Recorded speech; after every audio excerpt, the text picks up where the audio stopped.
Good morning, Rise and Freedom. I'm Austin Peterson. You're watching and listening to the Wake Up America Show at wakeupamericashow.com. How's everybody feeling out there today on a Tuesday? I know, we finally made it through Monday. Monday's always the hardest part of my week. I always put all my terrible things that I don't want to do on a Monday. So basically, it's over. The rest of the week, I just kind of coast. But then there's Wednesday, and it's like, can't trust Monday. Can't trust that day. Thanks so much for tuning into the Wake Up America Show. We're glad to have you here. We've got some great content for you today.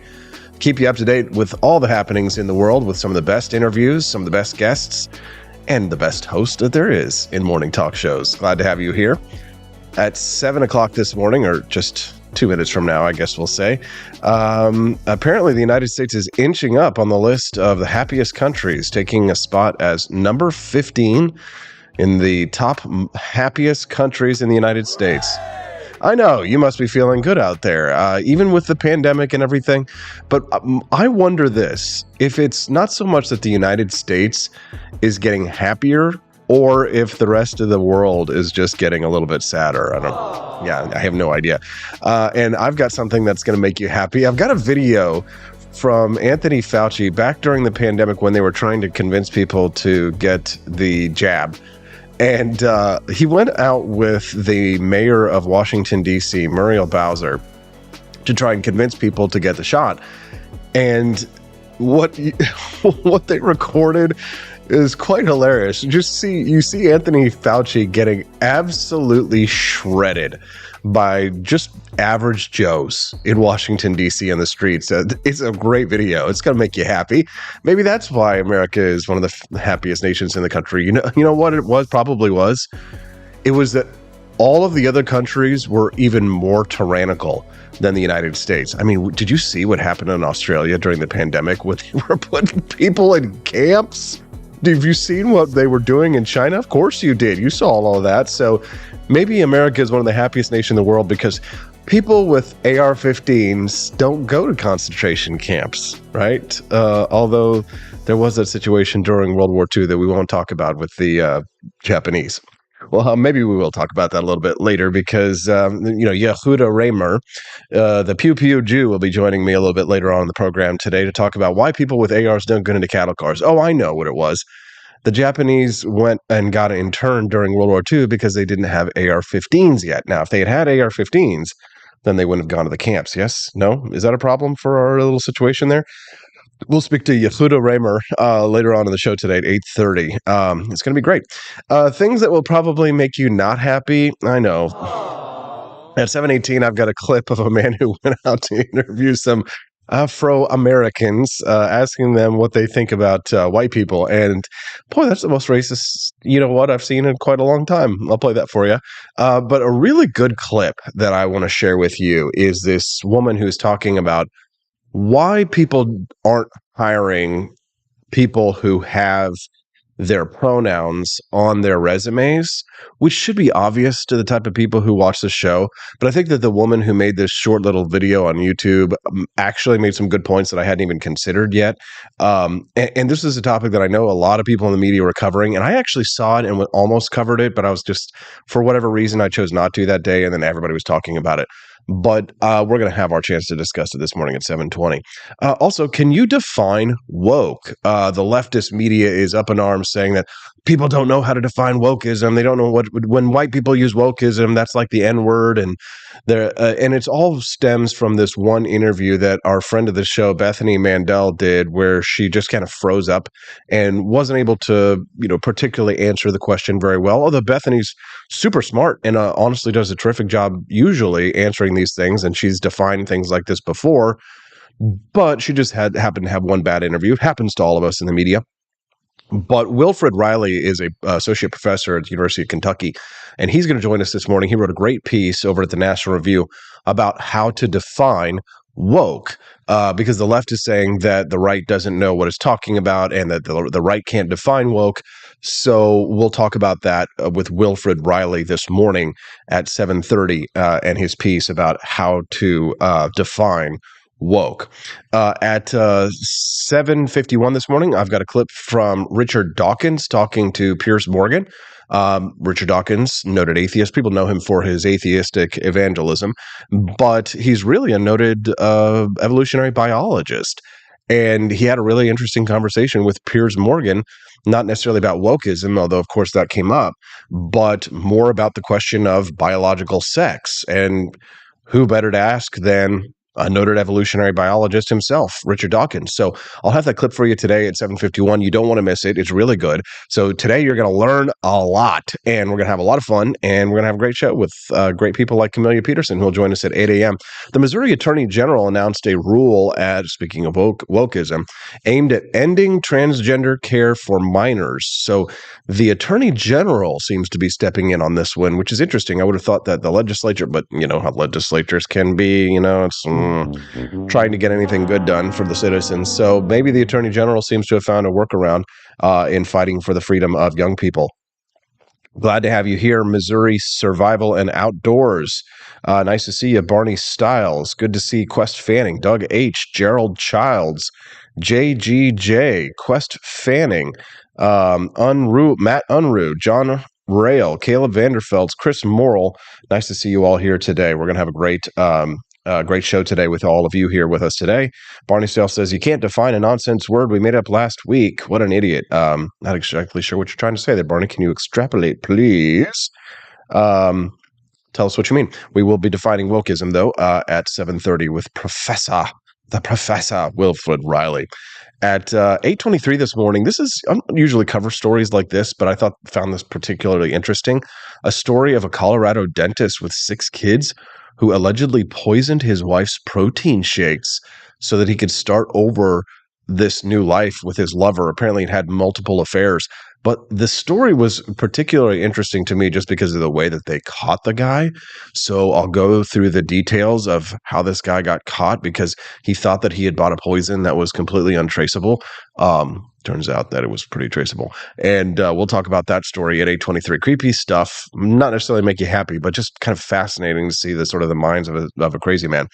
And then at 8:30 this morning, we're going to be talking to Yehuda Remer from the Pew Pew Jew, who's going to talk to us about why people with ARs don't get into cattle cars. It's going to be a great show, and you definitely do not want to miss a single minute of it. All right, so let's start at the top of the show. The United States inches up in the happiest nations in the world ranking to number 15 of one of the happiest countries in the world. It's a world of laughter, a world of fears.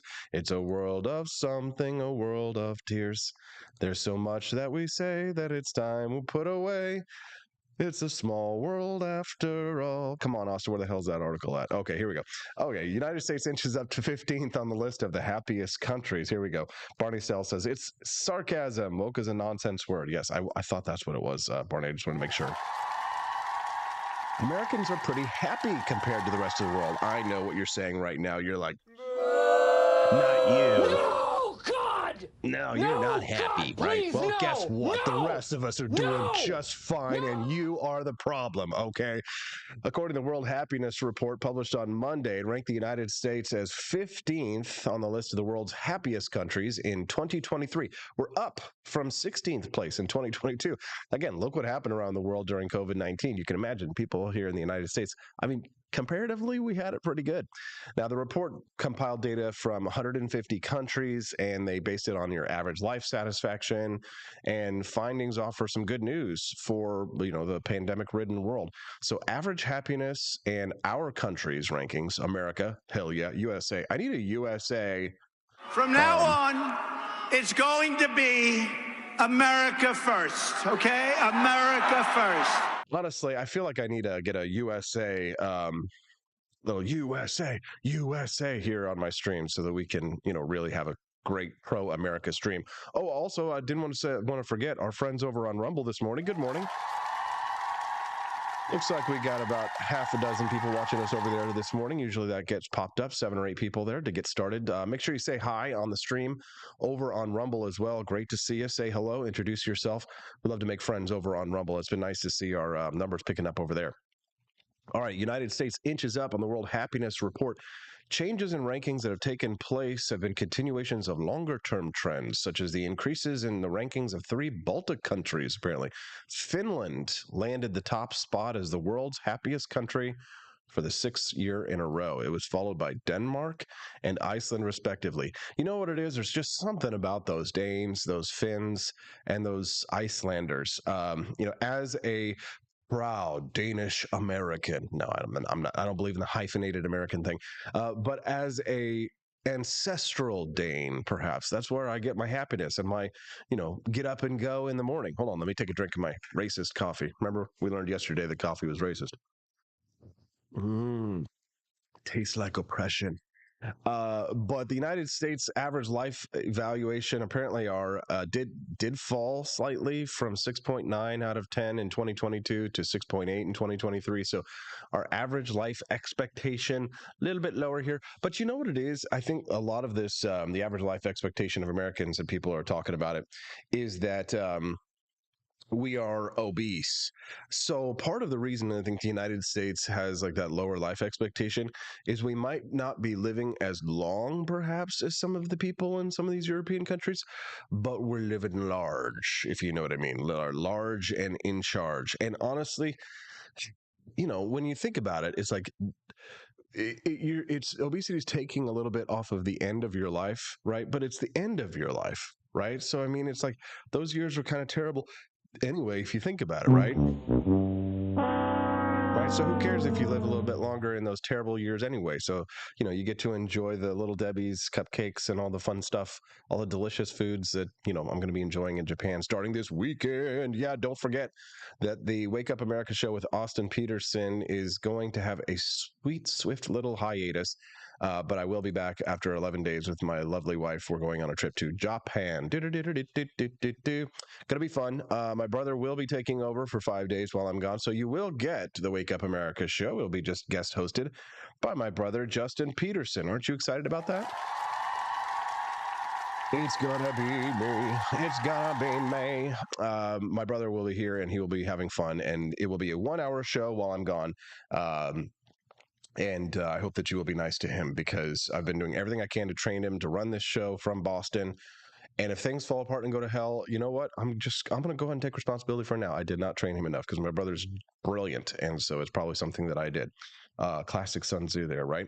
Good morning to Joni Rankin, Elizabeth Press, our friends, Mad Mom Anon. Glad to have you here. Andy Opperman, good to see you as well. Doug H says that as an ancestral Scot and German, I always sound angry even when I'm happy. Hid, move, no. Welcome to the Wake Up America show. I'm your host, Austin Peterson. All right. Does anybody want to be happy and watch Anthony Fauci getting obliterated talking to DC residents about the jab back in, I think this was 2021. Let's go over to our Twitter weirdness scene and take a listen and look at these videos. These are just now surfacing because nobody saw them back in the day. But listen to this. This is Fauci going around trying to convince people to get the jab. Very funny stuff. Watch. What you guys doing with vaccine? I haven't gotten it yet. I'm waiting for them to be able to. Oh, you should get it first. Okay, that way you won't give it to them. Oh, I thought I would give it to them as I get it. No, not at all. In fact, we got to get you vaccinated so that if you were to get infected, you could pass it on to them. So you're actually protecting your family by getting it vaccinated. Well, I heard that it doesn't cure it and it doesn't stop you from getting it. No. So on the very, very, very rare chance that you do get it, even if you're vaccinated, you don't even feel sick. It's like you don't even know you got infected. It's very, very good at protecting you. Just the Anacostia, so get up there. Okay. Oh. Oh, how wrong you were. Let's continue on and watch Anthony get roasted here. This is People in nice. America are not settled with the information that's been given to us right now. So I'm not going to be lining up taking a shot or a vaccination for something that wasn't clear in the first place. And then you all create a shot in miraculous time. It takes years to create vaccination. Well, it used to take years. Okay, it used to. You know how many years were invested in this approach? About 20 years of science to get us to be able to do it. 20 years is not enough. And 9 months is definitely not enough for nobody to be taking no vaccination that you all came up with. The only reason I'm talking to you right now, as close as we are, is that I've been vaccinated. Right. But if it allows thousands of people like you don't get vaccinated, you're going to let this virus continue to percolate in this country. And I love percolate. This is good stuff. I love watching I mean, these are just your average Joes here, and they are roasting him. Something like the common flu then, right? not Basically. like It's the much more common serious than the flu. Well, the flu It's actually just about as serious as the flu, a little bit worse, maybe, but not too much worse. kills a lot of people annually too. You know how many people died of the flu the last year?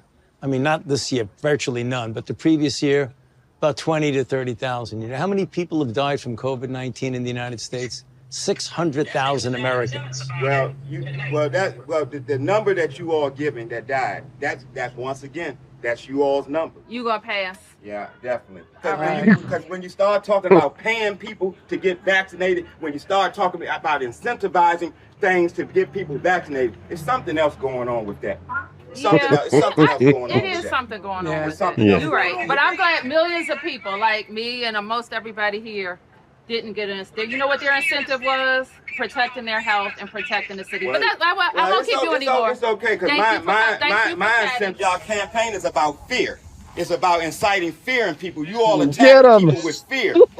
Whoa, that last part right there was so good. Hell yeah. Can we give an applause for that, man?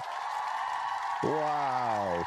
Was that good or what? Woo, your campaign is about fear. Fear. I love that stuff. Damn, let's give him one more. Ooh, that is some good stuff. All right. Well, I tell you what, we got a nice, good crowd this morning. I'm going to skip the commercial breaks. Let's continue on with some more sweet loving. We're working our way back to you, babe, to define what woke is. At 7:30 this morning, we're going to speak to Professor Wilfred Riley, who will define what woke is. When we talk to him, he wrote a piece in the National Review last week, and I invited him on and managed to get him on today at 7:30 this morning. But I saw I've been seeing some clips about wokeism, and I wonder what you all, before we get to like the question of the definition of wokeism, take a look at this video right here and ask yourself the state of race relations here in the United States. Not so hot. Take a listen to this. Disagree with the following statement. It is okay to be white. No, that's not okay. It's terrible to be white. No. What should white people do about that? There's not much y'all can do, but just gotta deal with it. What should I do about that, do you think? Try not to be white. That's all you could do at this point. Is it okay to be Asian? Nah, you don't want to be them either. Nah. How about black? Definitely that. That's it. It's all you could be. It's the coolest thing to be. I mean, you really, after that, you talking bottom of the barrel, really. Asian, that's probably worse than being white, ain't it? A lot of people that we would speak to... Hold on, wait. So being Asian is worse than being white. Hold on 1 second. Asian is worse than being white. I'm pretty sure that's considered pretty racist. We would consider that racist, wouldn't we? Wouldn't you consider that racist? Good morning to our friend Todd in Minnesota. Nice to see you again this morning. Are you awake? Yeah, I'm woke. Hosers, we used to call them back in the day. Yes, sir. Oh, crap. We need to get Scott Adams on the phone, says Chris Morrill. I think that we probably... I mean, hold on now. Wait, when you see things like this, though, I mean, are we supposed to... I guess it's the statistic that Scott Adams brought up that was the problem here. So anyways, I got a message from like about a half a dozen people that said my microphone volume was a little low. I just turned it up. Are we okay now? Are we doing better now? Justin and Camellia, let me know if the microphone is improved, because it's hard for me sometimes to see messages. So if the microphone is better, that's great. Let's continue on and listen to this clip. Today would call what you're saying racist. Yeah, I am racist. I saw this video clip. I can't remember where I saw it. God, I don't know if I could find it on YouTube or not. But there was this Asian guy, and he was approached by a black man where he said that... he says, you're being racist to this Asian guy. And the Asian guy's like, I am a racist. So I guess nowadays it's just okay to be racist. So it's just something that we got to keep an eye on. All right. So the main scene they said was a little bit low. How about this? Is the audio for this a little bit better, a little bit higher? Checking, 1, 2, 3. When something bad happens on the stream, Justin, and you're doing the show next week, you're going to be getting messages from people who are going to tell you this. And so what you'll want to do is you'll just go to your please stand by screen and you'll try and fix it. And you'll do the best you can. And you will realize that while your heart is racing and your stomach is dropping and you realize that there's a big crowd of people watching you while everything's going wrong, you're not going to indicate it with your emotions. You're not just going to freak out, which is what a lot of people would do. You're just going to do the best you can to try and continue to keep the show going. Because what is it that we say in showbiz, Justin? The show must go on. The show must go on. So let's go on. Are you serious? Or are you... 100%. So you just don't like white people as a whole? No.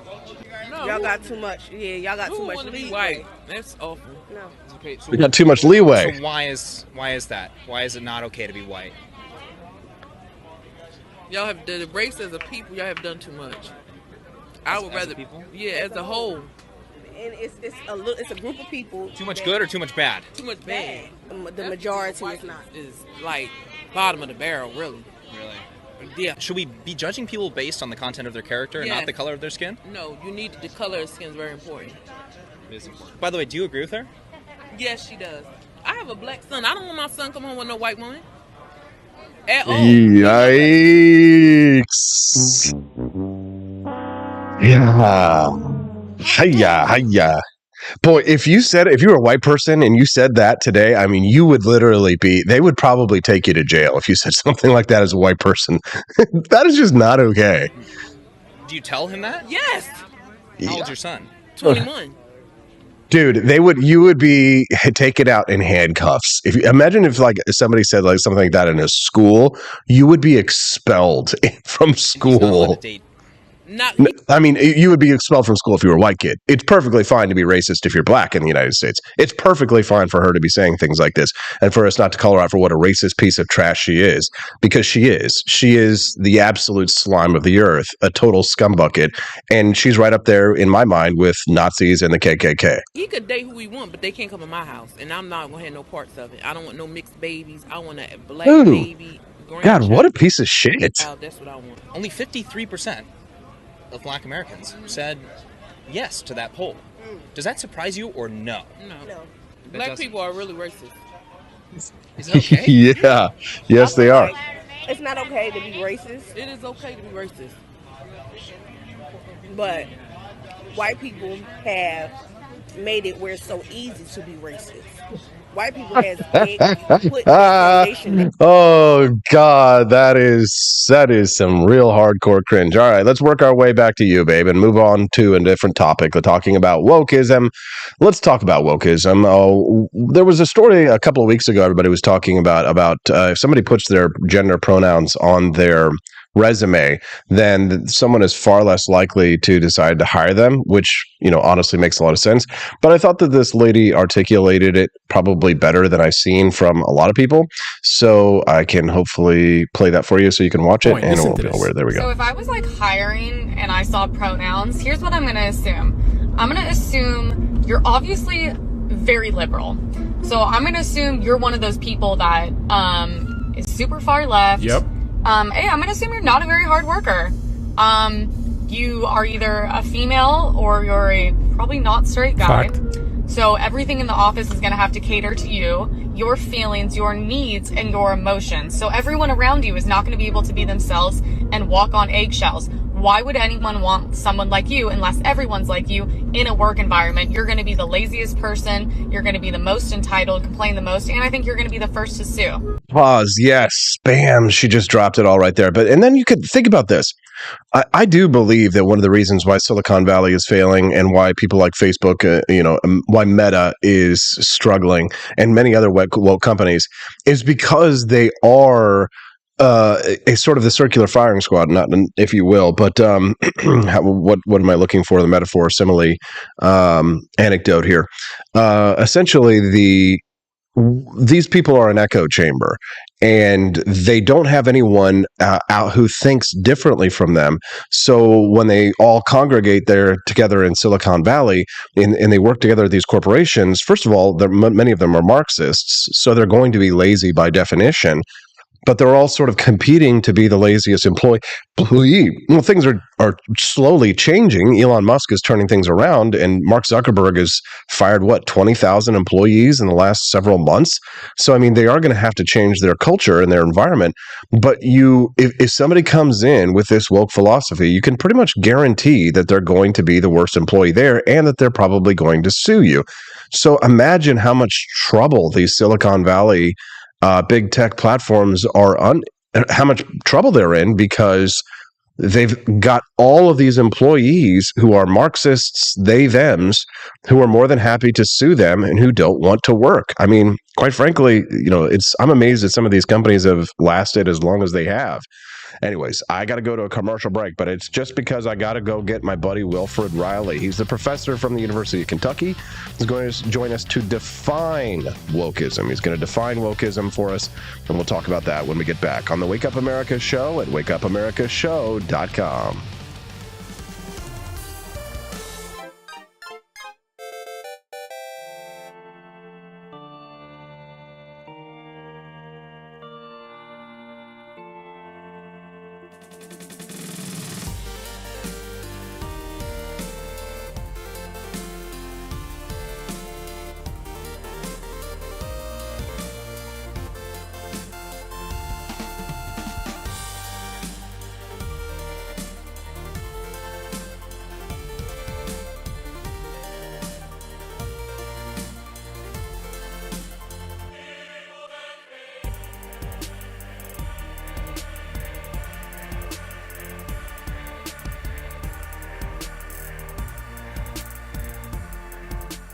I like shooting things, but whenever I can't shoot something, I like to cut things. My life isn't all about shooting and stabbing and cutting, though. Sometimes I have to do actual work, but when I work, I still like to have fun.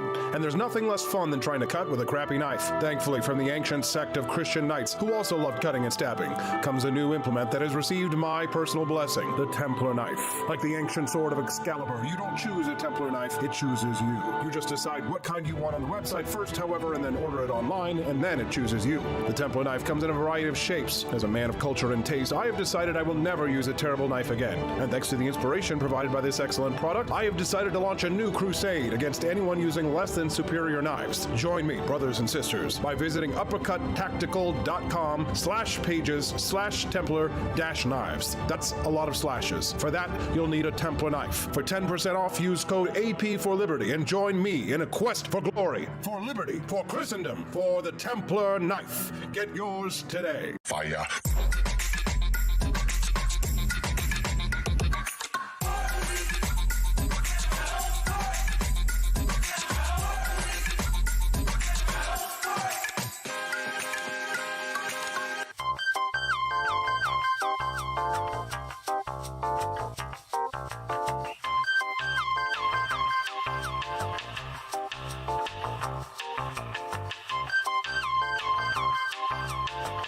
Hello, this is Barack Obama, and let me tell you why Austin Peterson stinks, and you should never pay attention to anything that he has to say.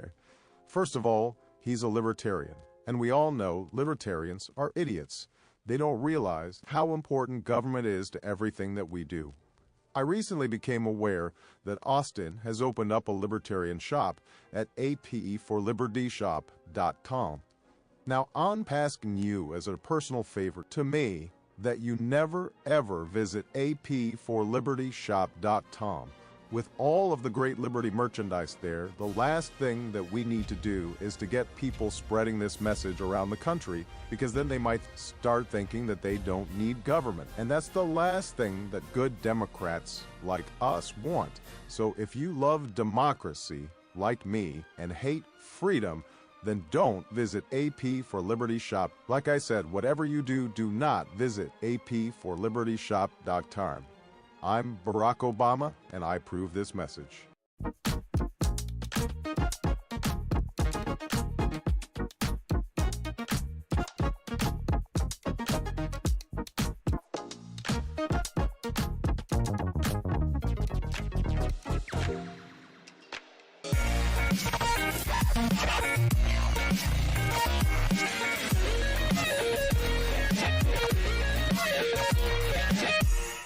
When I was in foster care, I never knew when I would have to move. So I always had my suitcase ready to go. Then one day I was adopted. My new parents opened their hearts and home to me. My parents cook my favorite breakfast for me every morning. My parents take me on trips I never thought I would go on. They gave me a home and an even better reason to use that suitcase.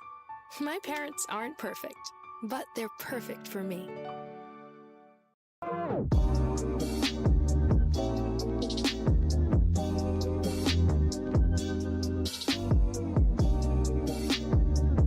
I would remind you that extremism in the defense of liberty is no vice. It is better to settle these matters in the courts than on the streets, and new laws are needed at every level. But law alone cannot make men see right.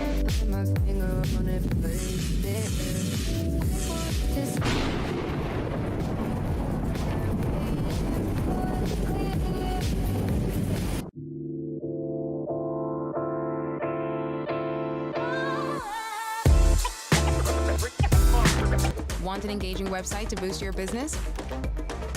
You're just a click away from 5-star Fiverr talent. Hundreds of freelancer skills like web design.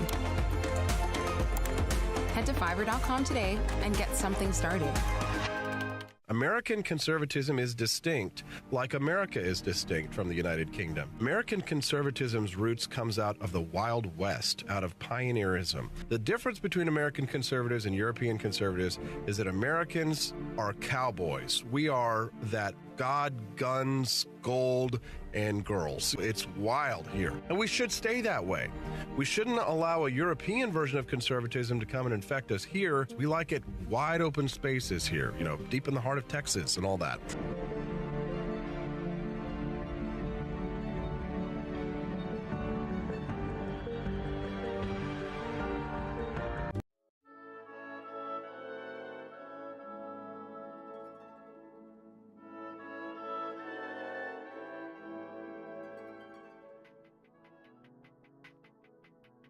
Good morning, Rise and Freedom. I'm Austin Peterson. You're watching and listening to the Wake Up America show at wakeupAmericashow.com. Thanks so much for tuning in. Hope you're feeling good today. Oh, wow. Great audience. Glad to see you out there today. All the people over on Rumble and on Twitch, as well as on Facebook and YouTube. Glad to have you here today. If you're enjoying the show so far, no matter what platform you're on, would you mind giving us a like so we can get this stream out to other people and they can enjoy the message of economic freedom and personal liberty? How do you define woke? Leftist commentators all over the internet in the last week have been claiming that the right can't even define this term that supposedly everybody is using these days. So how do you define woke? Joining me now to discuss is Wilfred Riley. He's an associate professor of political science at Kentucky State University and the author of Taboo, 10 Facts You Can't Talk About. Good morning, Professor. Thank you very much for joining us today. Yeah, good morning. Glad to come on. Glad to have you here, sir. So I guess let's just start with the easy stuff. How do you define woke?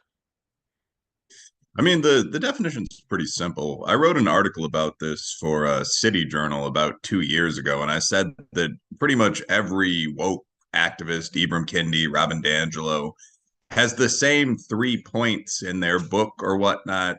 First of all, society is intentionally still today kind of set up to oppress, whether that's blacks or women, the poor, fat people, whatever the case might be.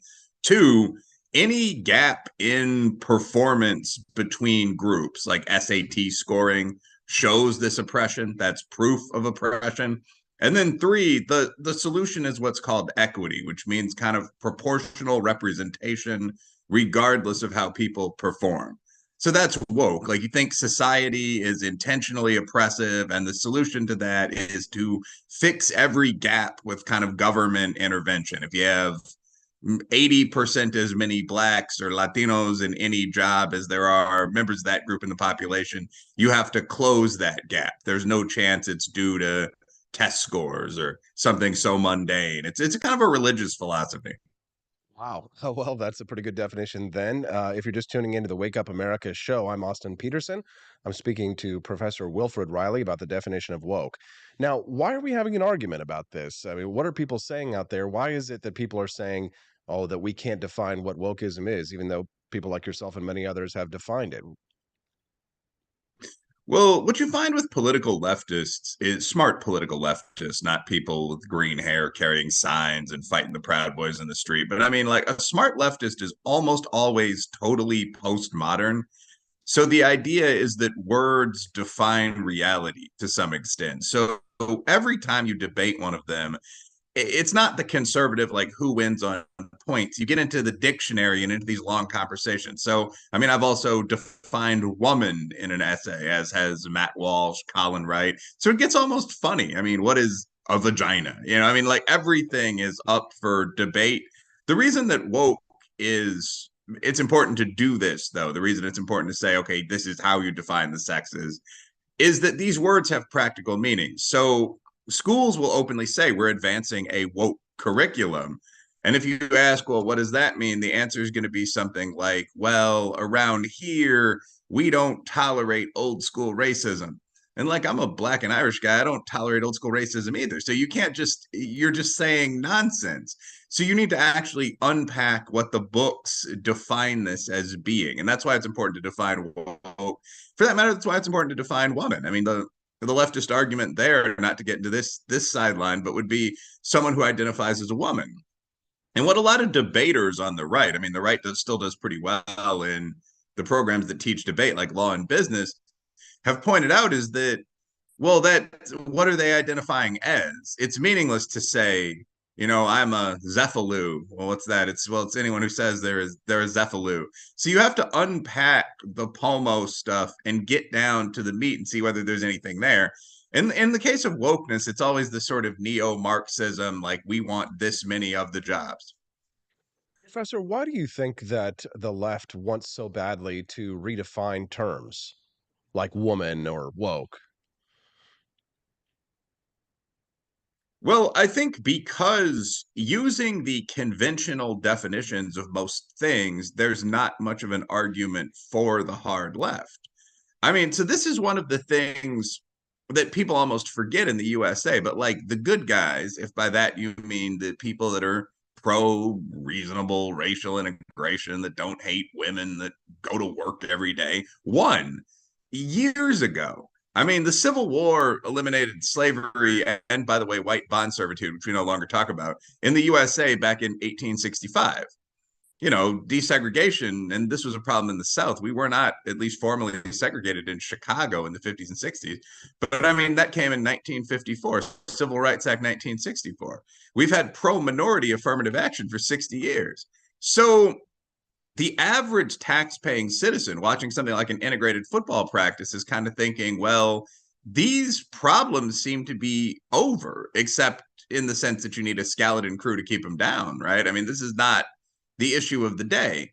And the issue with that is that there are massive organizations. I mean, I've given to the NAACP before, one of the largest NGOs in the world. But going beyond that, Al Sharpton's National Action Network, the hundreds of Black Lives Matter groups, the SPLC, ADL, there's an entire network that's dependent on these ideas continuing. I don't want to be just entirely cynical, but entire academic departments teach Black studies, women's studies.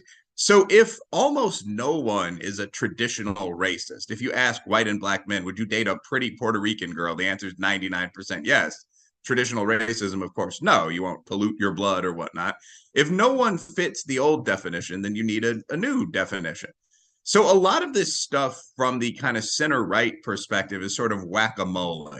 Someone will say, well, you're a racist. And you'll ask, well, what do you mean by a racist? Like, I'm a multiracial person in an interracial relationship that runs a business that employs X number of people of different races. When you say, I'm a racist, what are you talking about? And the answer will be, well, I don't think you have critical race consciousness. It's just a lot of it is basically made up nonsense, but it's very influential made up nonsense. So it's important to kind of keep up with what's being said. You're just tuning into the Wake Up America show. I'm your host, Austin Peterson. Good morning. Thank you so much for joining us today. I have a very special guest joining us now. His name is Wilfred Riley. He's an associate professor of political science at Kentucky State University, and he's also the author of Taboo, 10 Facts You Can't Talk About. One of the conversations that I have frequently with my brother is this discussion about postmodernism and the idea that there really is no concept of objective truth. in the philosophy of postmodernism. Would you say that the attempt to redefine terms like liberal and define what a the inability to define what a woman is, and wokeism, et cetera, would you say that it's rooted in this concept that the left doesn't really believe in objective truth or facts? I think very often that's the case. And again, I mean, the academic left, I think some union steel worker on a second date is pretty aware of what a woman is. But I mean, the POMO idea is that I think I said this before, but badly. It's better known as constructivism. It's the idea that words define reality. And this ties into another popular leftist idea, which is blank slatism. So when you put those two together, you get the idea that words define reality and that people can be almost anything. So if you're a man, everything is defined really by the mind, like Rousseau said in Emile. So if you are a male who has a brain that is slightly more feminine on the average, of course, there aren't male and female brains, but in some sense, you can say you are a woman. And then you can start remaking yourself to appear to be more like a woman. And at the same time, while you're doing this, you can use language to say, well, a woman can be either, someone who is biologically female or someone who has this brain condition and who feels that they are a woman.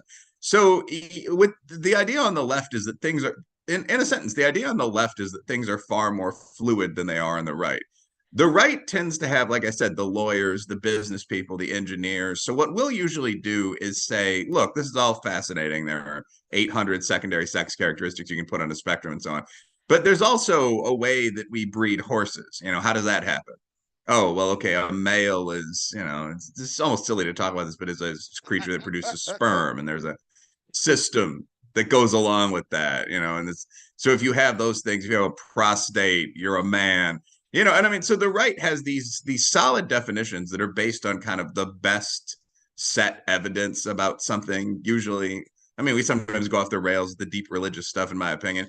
But I mean, the left will try to be more fluid around those. But they'll use the edge cases, like, but what if you have mosaic syndrome? You hear a lot in the trans debate. So you're technically male, but some of your cells are female. And I think that the way to respond to that is to just point out that it's an edge case. So like in the abortion debate, I don't have a really strong position, but if I were taking a pro-life position in a debate or in a religious setting, and someone were to say, well, what about rape and incest? I would say, well, okay, I support abortion in cases of rape and incest. Can we just put that in the law and then ban other cases? And the person is going to immediately recoil like they touched a snake and say, no, absolutely not. That's not what I want. Because the point isn't the edge case. Like with the trans issue, if someone had mosaicism, and I was, a urologist or something like that, I mean, there'd be a legitimate debate about whether they were male or female.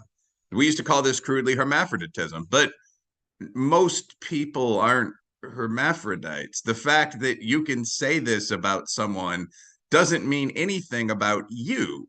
So if you're just a male and you say, well, I'm a woman, that's a totally different case than these extreme medical textbook examples. But yeah, a smart leftist will go into edge cases. They'll go into the fluidity of language.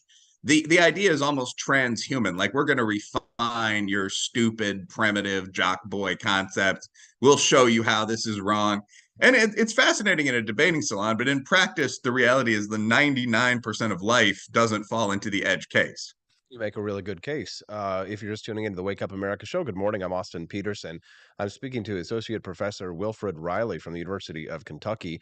If you're liking what you're hearing this morning, we're glad to have you here. Make sure that you click that like button on the stream wherever you're watching us, on Rumble or on YouTube or on Facebook or Twitch, and that'll help us to get the message out to more people this morning. One last thing before I let you go, Professor. The title of your book, absolutely fascinating. Haven't had a chance to read it.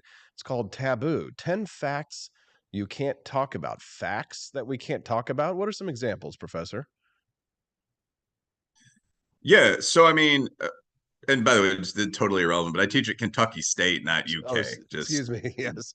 Sorry. Yeah, thank you. It doesn't matter at all, but it's like I didn't want to get some note from them. Like that's happened after a couple podcasts. They're like two decent sized universities, like 20 miles from each other. Kentucky but anyway, in the book Taboo, what's up? Kentucky State University. Yeah, Kentucky State. It's like Michigan State. But the point of the book Taboo is that I looked at the topic of the book is sort of bullshit. Like, I look at 10 of the more prevalent kind of claims that were made in the media for a long period of time, like 2017 to 2019, let's say, and I evaluate whether there's any reality to them. And to a stunning extent, what I found out was that a lot of them were lies, or they were, at very least, utterly dishonestly presented. So, like, the first chapter is just called "The Police Aren't Massacring Black People." And this was at a point where, I mean, if you recall, Ben Crump had written a book called Open Season, The Legalized Genocide of Colored People, probably the country's best known lawyer. And there were these numbers like 10,000 that were being thrown around as the number of brothers of unarmed Black people that were killed by cops every year. Cherno Biko went on Fox News primetime and gave a slightly lower figure. These are the two examples I usually use, so some listeners may have heard them before. But I mean, there are dozens of such cases. But Biko said, every day, a totally innocent, presumably unarmed Black man is murdered, in his words. That'd be 350 a year or whatever. So you had this range between like 350 and 10K that most people think, if you look at the statistical data from like Skeptic Research Center, it represents the number of unarmed Black guys every year that are shot by cops. So I look at this, is this true? And that, of course, what I just said is the motivation behind Black Lives Matter. It was the initial impetus for the movement for Black lives, blah, blah, blah. What I find is that there's no evidence for that at all. Like, there's a database of police shootings called The Counted. It's maintained by the Washington Post, which, isn't too far to the right of Lenin. And the last year, the total number of unarmed Black guys that were shot by the cops was 7. A year before that, it was 11. There's been a very slight drop during BLM, which I wouldn't necessarily even attribute to them. I mean, a lot of people spent much of the past couple of years inside. But at no point going back to 2015 have you seen even 36 unarmed Black guys shot by cops. By the way, the total number of unarmed people that are shot by the police, with the huge white and Hispanic majority in there, is almost invariably under 100. So the idea that there's this terrifying clash in the streets with police and maybe vigilantes gunning down citizens, especially Black ones, it just turned out not to be true. And I went on from there to all these other sort of taboo topics. One was interracial crime. This was the barbecue Becky, pool patrol Paula era. We were hearing constantly about white and Black people getting into fisticuffs in like the dog park. LeBron James was saying we can't go outside without being hunted. So I actually look at the frequency of interracial crime, and what I found, and here I wasn't the first. I mean, Heather McDonald's made this point, so on. And this is the same to some extent true with policing. Other people have written about it. She has, Rafael Mangal has.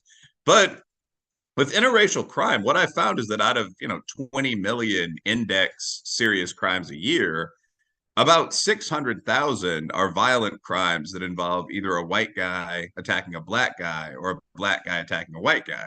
So the whole thing that's used on both left and right to terrify people is like 3% of crime. Person most likely to kill you is your wife.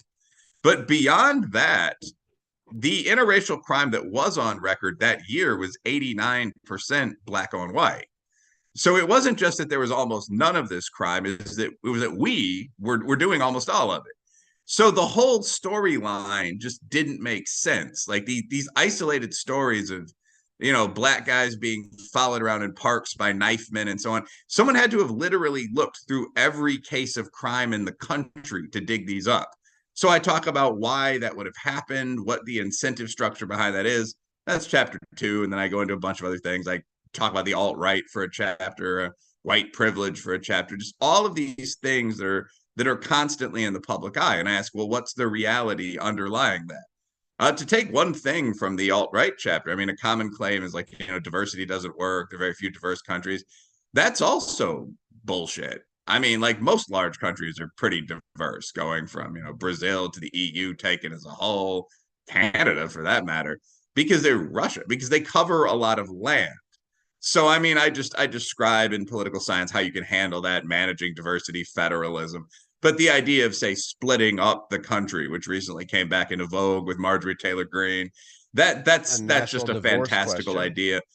Yeah, yeah. We don't want to give away too much because you definitely want to sell some books. But is there anything else that you'd like to share with our listeners before we let you go? Maybe your Twitter handle or where people can learn more about you, Professor?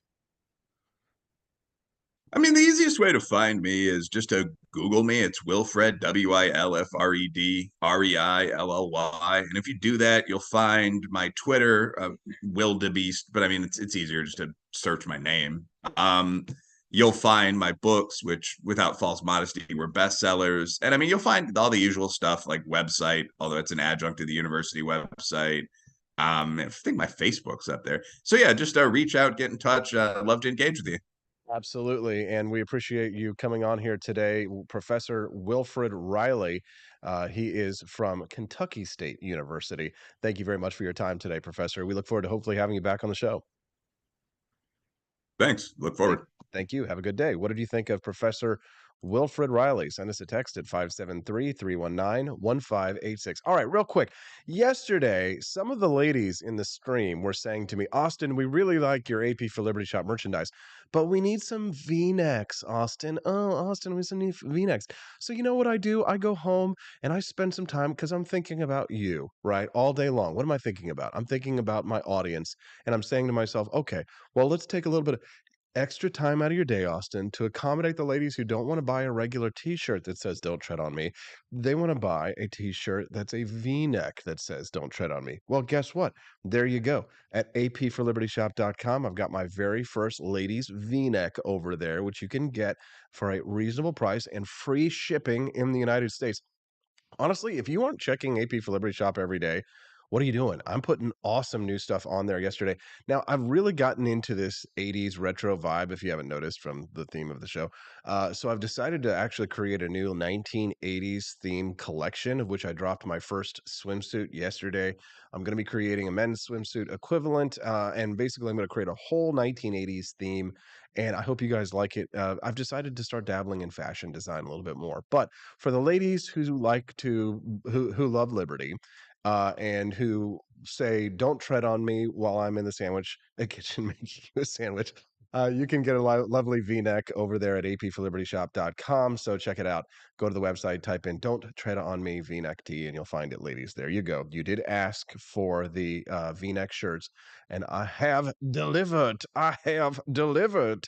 I will not wear a women's purse. I will not put on ladies' makeup.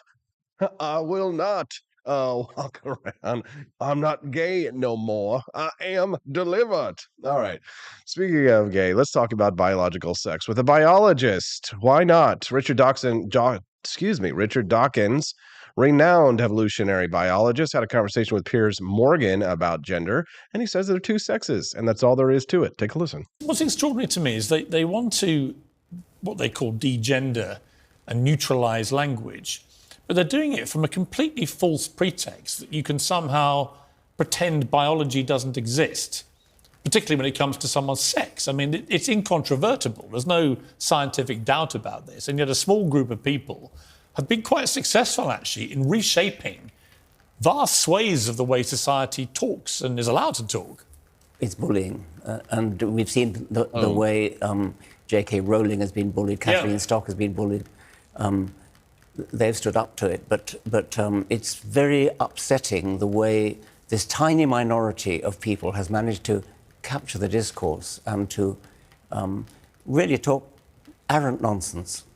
And you know that's gotta bother the leftists so much because, I mean, really, Richard Dawkins is not some right-wing conservative, right? He's not even a Tory, I think, or whatever it is in Europe, the Conservative Party of the United Kingdom. He is, I mean, by any definition, a liberal, and he's calling wokeism essentially errant nonsense. The idea that there's more than two genders is not a biological fact. I mean, you don't really get much more authoritative than evolutionary biologist Richard Dawkins on this topic. This is a great conversation. Let's continue. What's the answer to it? science. I mean, but wait a minute. I thought that the left was the party of science. They're the ones who believe in science. So the answer to this is science. I mean, you got to understand, like any lefties who might be watching this, their heads are absolutely exploding on this one. And I love that he calls out for what it is, what's happening to J.K. Rowling. It's bullying. Absolutely. There are two sexes. You can talk about. You know, just cut that. I tell you what I need to do. I need to grab that. I need to grab that clip where Richard Dawkins says there are two sexes and just put it in there, just like my Greta Thunberg clip. How dare you? How dare you? How dare you? How dare you? How dare you? How dare you? How dare you? How dare you? How dare you? Thank you. All right, Austin, that's enough. Gender, if you wish, and that's a subjective. I'm not. But when people say there are 100 genders, for example. Yeah, I'm not interested in that. As a biologist, there are two sexes. Well, he just dismisses it. He's like, I'm not interested in that. As a biologist, there are two sexes. Boom, case closed. Mic drop. And that's all there is to it.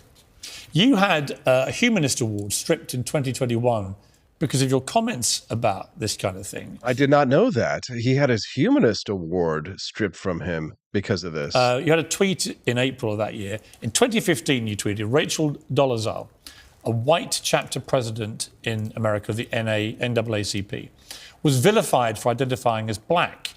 She was white. Some men choose to identify as women. Some women choose to identify as men. You'll be vilified if you deny that they literally are what they identify as. Discuss. Boom. In 2015, Rachel Dolezal was vilified for identifying as black. Some men choose to identify as women, and some women choose to identify as men. You'll be vilified if you deny that they literally are what they identify as. Discuss. You see, and this was back in 2021 when things were really starting to pick up on a lot of these things too. I really feel like he's really put himself in front of a firing squad on this one. But you got to give him credit for this one, even if you don't like Richard Dawkins because he's an atheist. You can't deny that he knows biology. Let's continue. And all hell broke loose, and you had your award stripped because you were effectively doing what J.K. Rowling and others have said. You were just espousing a biological fact. I wasn't even doing that. I was asking people to discuss. Discuss. Not allowed. Not allowed. Boo. Discussion. Oh, God! That is anathema to the left. We do discuss. Yeah, right. It was a little bit of trolling, though, wasn't it? Come on. You know that they don't want to discuss, Richard. Let's go on. Come on. Don't be a dick. Oh, wait, you are a dick. That's what I've done all my life in universities. Why have we lost that ability to actually have an open and frank debate? There are people for whom the word discuss doesn't mean discuss. It means you've taken a position. Right. Which I hadn't. But anyway, I thought it was a reasonable thing to discuss. This was, on the one hand, I actually wrote a couple of follow-up articles. Yeah, isn't it a reasonable thing to discuss that when, we live in a world that slams people for cultural appropriation, right? There's going to be pictures that are going to come out of me and my wife dressed in kimonos in Kyoto next week, and people are going to slam us for cultural appropriation, right? And they're going to say, oh, you're culturally appropriating. They love it when we culturally appropriate. Everybody wears kimonos when you're going down the Gilon district in Kyoto. That's what they do. But cultural appropriation. But you can't culturally appropriate, right? But if you're a white person who supports leftist causes and you're pretending to be black, then it's okay. Yeah, Will Run Riot over on Rumble this morning. Good to see you there today, Will.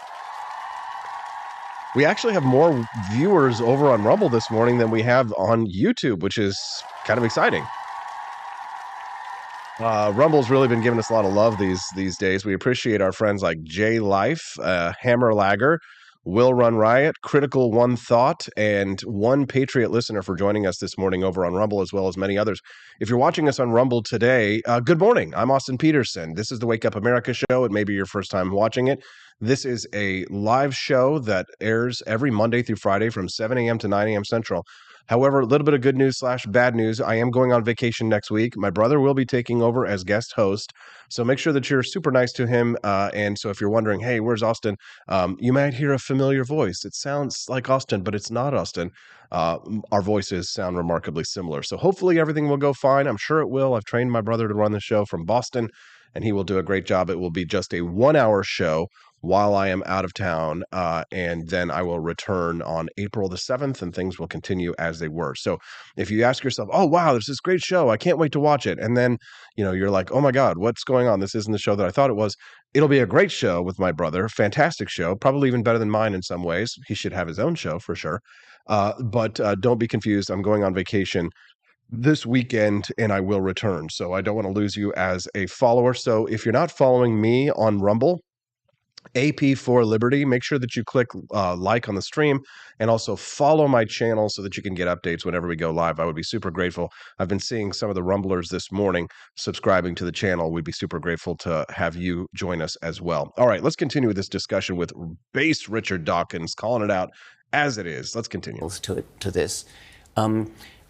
Race is actually a much more fluid concept than sex. For one thing, many people are of mixed race, so they really can be, Well, I had my DNA done, for example. Yes. Properly tested. It came back, I had 0 English DNA. 0. Whoa. I actually have 6% Middle Eastern. Yes. For example. Yes. Right? So that was a shock to me. I had no idea. Yes. A lot of Celt, a lot of Irish and Scottish and Welsh. Yes. But no English whatsoever. Yes. Well, we're all mixed, and therefore it actually is a perfectly reasonable thing for somebody to identify as some particular race if they want to. But sex is not like that. Sex really is binary. Yes. And therefore, they don't like to hear that. Oh, they do not like to hear that. Sex really is binary. Can we say that one more time? A little louder for those in the back, Richard. Middle Eastern. Yes. For example. Yes. Right? So that was Nobody a shock cares to about your ancestry, Piers. Shut up. Let the biologist talk. me. I had no idea. Yes. A lot of Celt, a lot of Irish and Scottish. Nobody cares. Boo. Shut up, Piers. Let's continue. Welsh. Yes. But no English whatsoever. Yes. Well, we're all mixed, and therefore it actually is a perfectly reasonable thing for somebody to identify as some particular race if they want to. But sex is not like that. Sex really is binary, and therefore it's certainly worth discussing that odd anomaly, which I pointed out in that tweet. It's not really that odd of an the left, upon hearing this interview with Richard Dawkins right now.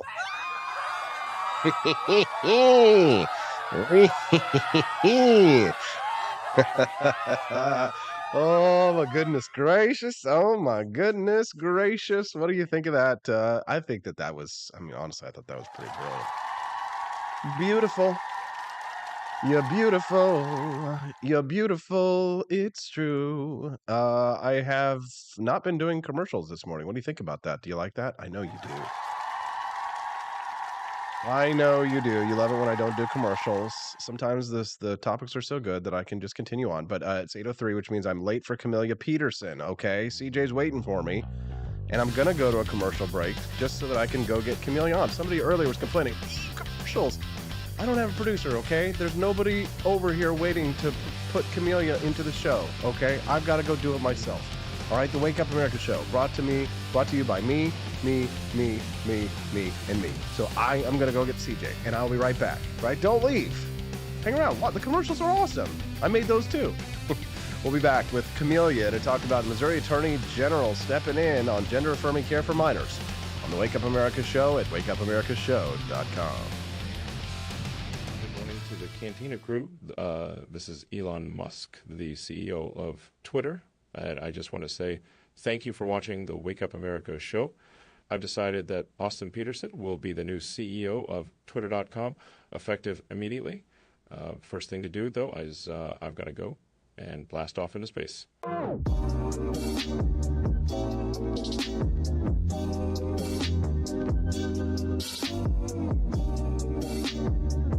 If there wasn't going to be somebody who was a fiery champion of liberty, somebody who would get out there and who would be aggressive. And if they wouldn't do it with more fire or passion than I had, then I would go and I would fight this battle for us. I've fought for the principles that we all share. Parties tend to be secondary to me. We're here because we believe in the principles of liberty. I am not a perfect messenger, but I think I'm a damn good one. This is a replica of our first president's flintlock pistol. You have my full support, my respect, and my gun.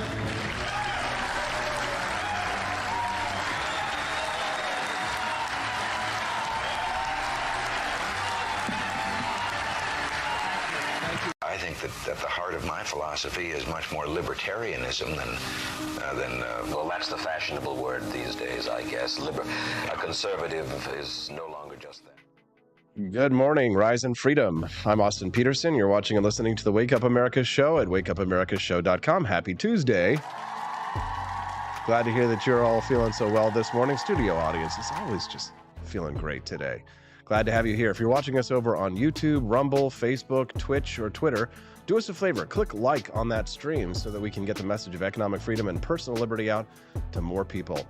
The Missouri Attorney General has decided to step in on the question of gender-affirming care for minors. Apparently, Camelia Peterson's very proud of what happened in Missouri's Senate yesterday. What is this? A liberty lover who thinks that the legislature might have done something good for once? What the hell is going on? Let's ask Camelia herself. She's joining us right now. Good morning, CJ. Nice to see you. What is that in the background? Where are you right now? Well, I am not in the Missouri Senate chamber, but in honor of the work that they did last night. Wait a minute. So yes, somebody who despises the legislature, you're actually proud of the work they did. So I guess explain yourself, woman. Okay. Well, we've talked about this before. We've had legislation moving through, as have several other states, that would ban chemical and medical transition, surgical transition for minors undergoing treatment for transgender issues. And so there's been a lot of debate about this. There's people have been pretty upset at the grassroots level in Missouri because the Senate has a bill called the SAFE Act that addresses this issue. And they have brought it up for debate a couple of different times, and it's gotten set aside both times because the thing that is different about the Missouri Senate from a lot of other legislatures is that we have a pretty stiff filibuster option. And so even though we have a supermajority in the legislature, as in Republicans, all it takes in the Senate is one Democrat or somebody in opposition to muck up the works and really put the brakes on everything by filibustering. And so there was a concern. Well, everybody knew that would happen with this bill. And it did the first two times. They let them go for a little while and they set it aside. People were really upset about that. I was upset about that. But at the same time, I also know that there is strategy to this, because the problem is that if you go straight to the nuclear option, and we have something called a PQ where they call the previous question, and that forces it to a vote, then the opposing side can decide to just make trouble for the rest of the session. You may not get anything done because they'll filibuster everything that comes along. So there's a lot of strategy that goes into this. And it was interesting. We knew it would be coming up yesterday and that they would be bringing it back up on the floor. And there was a big rally in the Capitol yesterday having to do with this issue that had good turnout. So it was a lot of people were watching this. So the Senate did take it up, and they were filibustering for 13 hours last night. And they adjourned, they set the bill aside and they adjourned temporarily at about 5:45 a.m. this morning. They just brought it back, and literally, I think like at 7:30, they did the first step in the final approval of the legislation. And so they haven't finally passed the SAFE Act, but they will in the Senate. It needs one more vote to go, but they will have that. And then it will go to the House for approval. So we'll see what it goes. So I'm very happy about that. And go ahead. You look like you have a question. Well, no, I just was curious about what the Missouri Attorney General was doing and how that compares to what the Senate is doing. Yes. Okay. So, and I think that this really dovetails nicely in that really the Attorney General's option, he was taking action in case something, well, either way. So his action would actually put the brakes on things, even without the Senate making progress. But anything the Senate has done or that the legislature will do won't take effect until August anyway. So what Attorney General Bailey has done will take care of that right now. Now, he has filed an emergency clause, so to speak, that would put a halt to all transition procedures, whether it's hormone blockers or whether it's surgical. That would put a halt to all of that right now. Now, as of yesterday, when he put that out there, they had not filed it. So we still don't know for sure when it goes into effect. But basically, he is saying that there have to be guardrails because gender transition interventions are experimental. And we have seen other countries saying this as well. Sweden's National Board of Health and Welfare recently put out that at least for minors, that the risks of puberty suppressing treatments outweigh the possible benefits. And there have been other countries as well. And the thing is that these puberty blocking drugs are not FDA approved for treating gender identity disorders or dysphorias. So they are experimental. And part of the reason they're experimental for this is because, to get that kind of approval, you would have to experiment on kids. Nobody wants to experiment on kids, but really they're doing it anyway. They're just doing it in real practice. So he kind of goes through all of these reasons why this has to be stopped right now until, we have more scientific research and information on this. And I think everybody knows the reality that science is going to show that these are harmful for children with very long-term effects. We already know that. There are enough people that have detransitioned who have gone through this process that we know that. And so what he is filing, his emergency regulation, would prohibit gender transition interventions if they have not done the following things. So some of the things that are required by that is that the patient has to have had a full psych eval or assessment consisting of not fewer than 15 separate hourly sessions over the course of not fewer than 18 months. This is reasonable. Because you cannot assess somebody in a matter of 2 weeks. So this is reasonable. And they also have to ensure that there's not any existing mental health comorbidities. We've been hearing more and more. We know that there is a very high incidence of children who feel like that they are transgender and they also have autism. This is also much higher in females as well.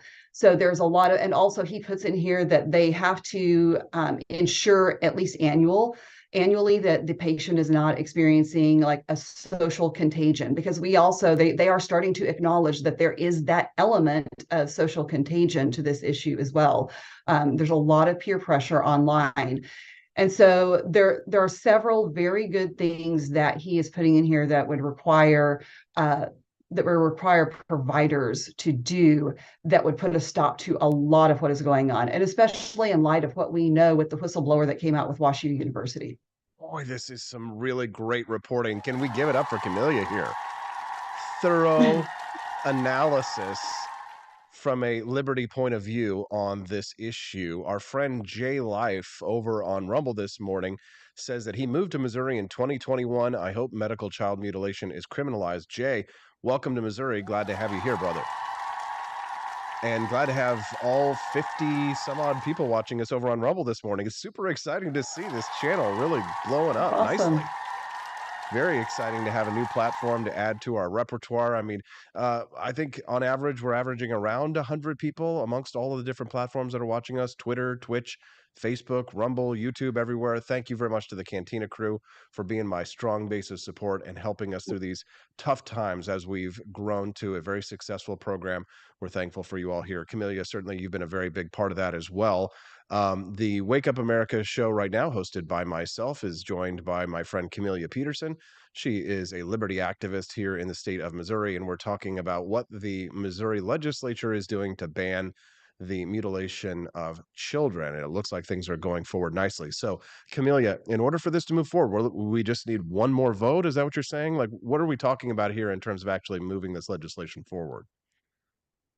Right. So we need the final vote of approval in the Senate. I think there's no doubt that will happen. And from there, it goes to the House. There are House versions of this bill as well. The House could choose to take the Senate version and just vote on it as is. That's my hope that they will do that, because I think, the problem is if they don't, it's got to go to committee with both, legislatures, and they've got to compromise on it. And I think that will make it even more difficult. So my hope is that they will take up this version, because I think this is probably the best that we're going to get for now. The fear that a lot of people had with this, because these were the demands that the Democrats were making on this, is that the provision for puberty blockers be removed.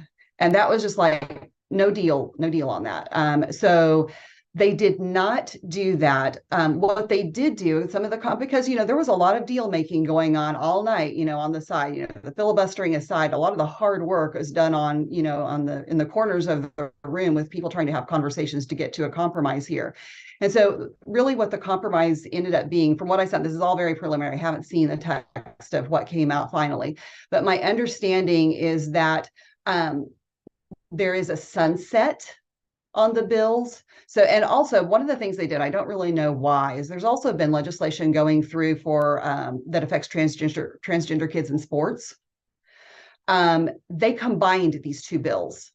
So these actually went through at the same time. And so both bills have received preliminary approval. And actually the sports bill has some applications to colleges as well. So, but anyway, there is a 12-year sunset on the SAFE Act. And also it will not apply to anyone who is undergoing transition by August of this year. So there is that provision. That's not great, but I think that going forward, that this is probably the best compromise that we were going to get, and still keep all of the vital parts in the bill. And this gives time for us to, this is something that I've been frustrated about for a couple of years now, and the focus that's been on the sports and not on what does real harm to children. And so it's been good to see this really come to the forefront this session. And I think this is an example of, we like to think that there are these huge events that provide a catalyst to create change. And sometimes that happens, but more often than not, it's kind of like the steady buildup of people talking about things and getting involved and pushing things forward. And it's all the little people doing their thing that creates this groundswell that kind of pushes legislatures to take action. I think that's what we've seen here too. So I think that's where it stands, and it's encouraging. Yeah, for sure. Camellia Peterson, she's a liberty activist here in the state of Missouri. Is there anything else that's on your radar this year here in Missouri, perhaps, or nationally, things that are catching your eye that you'd like to share with our listeners before we let you go? Well, I mean, everybody's already talking about 24 and wondering who's going to come out in our presidential primaries, and we are watching that. But I will say, on my immediate radar, one of the things I do in my role for Americans for Prosperity is work on a lot of tax issues as well. And so my life for the next 2 weeks will be helping a local city municipality fight an internet tax that they just rejected last year, and their city council came back and said, well, we're going to make you vote on it again because we don't want to listen to you from the last time. And it reminds me, I was talking with one of our favorite legislators not too long ago about local control. And the problem is that I had never really thought about this way, but there's such a thing as local tyranny. And we saw that during COVID. And when you give these municipalities so much power, they're still violating your rights. And sometimes you need an authority higher than those local municipalities to come in and protect your rights. For sure. It's all about checks and balances, and the end goal really is liberty. Camelia Peterson, she is the editor of the Libertarian Republic. She works for Americans for Prosperity, and she is a good friend of the show, as well as freedom itself. Camelia, thanks for your time today. Happy Tuesday, everyone. Happy Tuesday. We get to see her one more time before we go. Wake Up America show has Camelia every Tuesday and Thursday on the program, and we love having her on there. There are a lot of ladies who really like the Wake Up America show, right? I think that's probably what makes us a little bit different than a lot of libertarian podcasts, is that, yes, we do have a mostly male audience, but there are actually a few ladies who do watch the show. And it might be because we got a lot of great liberty ladies who come on the program, like Camelia Peterson. Give her another round of applause. Did you enjoy Camelia? I'm loving the comments over on Rumble from our friends. One Patriot Listener 1, Sam Crow 69, Will, nice. Oh yeah. Will Run Riot, and our friend Hammerlagger, as well as J Life. It's nice to see all of you over there. 55 people watching over on Rumble. We got to catch up over on YouTube. What's going on over there? Come on, time to panic, YouTube. Rumble will be taking over everywhere up in here. I think it's because they put me on the front page, and YouTube's just kind of like, we don't want any of that on our front page for sure. But we're glad to have you on the Wake Up America show. Very briefly, for the ladies out there in the audience, just an FYI, I did make you a nice V-neck yesterday. But for the gentlemen, the discerning gentlemen out there, if you're like, hey, that's an awesome Don't Tread on Me shirt, but you know what? Some guys do wear V-necks that are that deep, but you've got to be like a Giga Chad. You've got to have like awesome chest hair. You've got to have rippling pectorals to wear a shirt like that, at least from my understanding. So if you are a Giga Chad, you can wear the ladies Don't Tread on Me tee. But for the non-Giga Chad Liberty man out there who want a Don't Tread on Me shirt, I do have the men's regular t-shirt sizes, and for the ladies who like the regular ones. So why don't you check it out at apforlibertyshop.com. Honestly, I've got a ton of based merch over at apforlibertyshop.com. You don't even know how based the merch is that I have over there. It's not like any other Liberty shop on the internet. apforlibertyshop.com. Do me a favor, go over there. I'm going to go to a really brief commercial break, and I'll tell you why. Because I've got to go get my friend Yehuda. Yehuda, Yahama, you wanna have your mama. Yehuda, your mama, I wanna have your mama. All right, Austin, it's enough. I'm gonna go get Yehuda Remer to talk about why people who have ARs don't get in cattle cars. Are Jews pro-Second Amendment? Well, my next guest is Yehuda Remer, the Pew Pew Jew, will join us. Mazel tov, mazel tov, mazel tov. We'll be back with more on the Wake Up America show at wakeupamerica.show.com. Visit the shop during the commercial break. Get a couple items. I'll be back. Donald Trump, and I approve this message. Believe me, Austin Peterson is the best. He's got the greatest Wake Up America show I've ever seen. Whenever I tune in the mornings and watch the live stream, let me tell you, he has got the absolute best content. I love his guests. It's just a total blast to watch, and I highly endorse and recommend the Wake Up America show. It's terrific, believe me.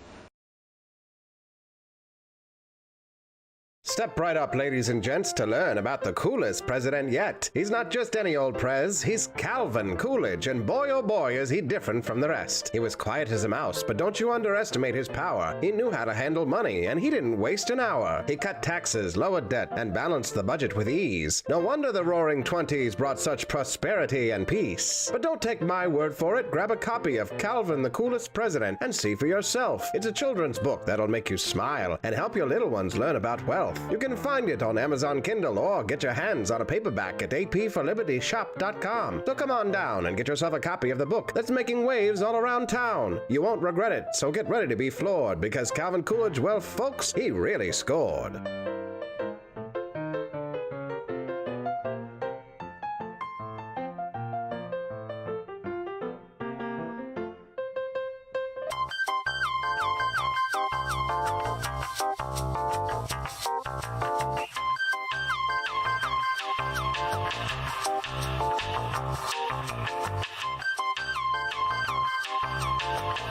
I'm a public defender. I am a public defender. I'm proud to be a public defender. 80% of Americans accused of a crime will get appointed a public defender. Everybody from a speeding ticket to capital murder. For every dollar we spend on public defenders, we spend $3 on prosecutors. Public defenders have to do pretty much everything on their own. Social workers, counselors. Investigating is another piece of it. The average public defender holds 300 cases annually. You never feel like there's enough time. Public defenders have health issues all the time. A lot of people give up and say, I can't do this work anymore. Gideon's Promise trains, mentors, and supports public defenders.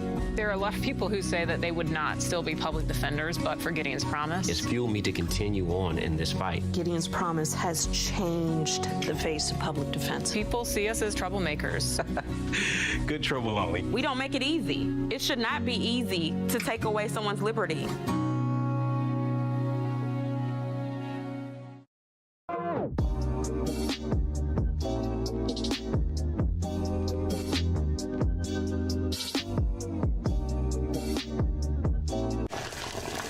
Ever hear the one about the frog? Put a frog in a pot of boiling water and it'll jump right out. Here's my resume again. But put a frog in a pot of cool water and slowly heat it up, and that frog will boil. It's a lie. But as a metaphor for us and all that we go through as veterans, Do you have any real-world experience? it's a story that rings true. We make excuses for how we feel. We push everything down. We tell ourselves the lie that it's easier to stay in that boiling water, to disconnect. And some days, maybe it is. But you've never been interested in easy. Make no mistake, reaching out is hard. Do it anyway. You're not alone. You've got this. You are not a frog. Find resources at va.gov/reach.